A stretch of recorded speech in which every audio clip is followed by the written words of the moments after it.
Double ka meetha ఎలా తయారు చేసుకోవాలో చూద్దాం. ఆగాగు నేను చెప్తాను. ఓకే ఓకే, నా ఫ్రెండ్ చెప్తుందంట, వినేసేయండి.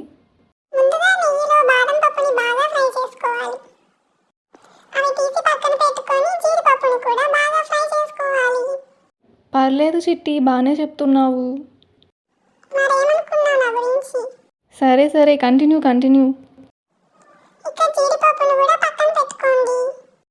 ఇప్పుడు ముందుగా కట్ చేసుకున్న బ్రెడ్ ముక్కల్ని నెయ్యిలో వేసేయండి. ఈ బ్రెడ్ ముక్కలు బ్రౌన్ కలర్ వచ్చే వరకు ఫ్రై చేయండి. చిట్టి జాగ్రత్త, మరీ ఎక్కువ ఫ్రై చేసేకు. అదంతా నేను చూసుకుంటానులే, యూ డోంట్ వరీ. ఓకే చిట్టి, కంటిన్యూ. ఓకే, ఇప్పుడు బ్రౌన్ కలర్ వచ్చేసింది కదా. ఇప్పుడు ఒక్కొక్కటిగా పక్కన తీసి పెట్టుకుందాం. ఈ విధంగా మన దగ్గర ఉన్న బ్రెడ్ ముక్కలన్నిటినీ ఫ్రై చేసుకోవాలి. తర్వాత షుగర్ సిరప్ చేసుకోవాలి. ముందుగా స్టవ్ ఆన్ చేసుకొని వాటర్ పోసుకోవాలి. తర్వాత షుగర్ వేసుకోవాలి.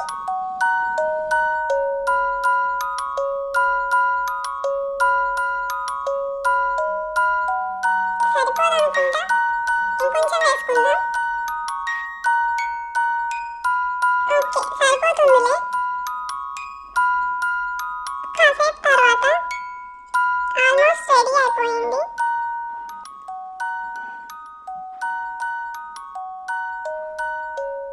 ఈ మాత్రం సరిపోతుంది. ఇప్పుడు బ్రెడ్ ముక్కల్ని వేసుకుందాం. అన్నీ వేసేస్తున్నాను చిట్టి. ఓకే, వేసి అన్నీ.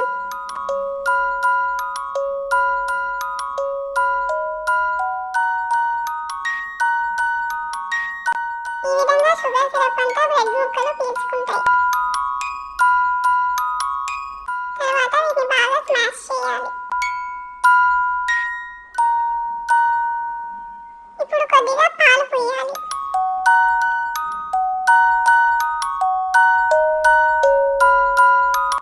పాలు పోయడం వల్ల చాలా టేస్టీగా ఉంటుంది. తర్వాత డ్రై ఫ్రూట్స్తో గార్నిష్ చేసుకుంటే మన డబుల్ కా మీఠా రెడీ.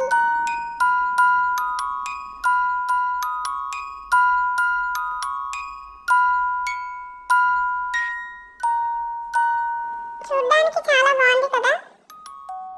అవును చిట్టి, చాలా బాగుంది. ఇక తినేద్దాం పద. ఆగాగు, కొద్దిగా చల్లారాక తిందాం. ఓకే చిట్టి.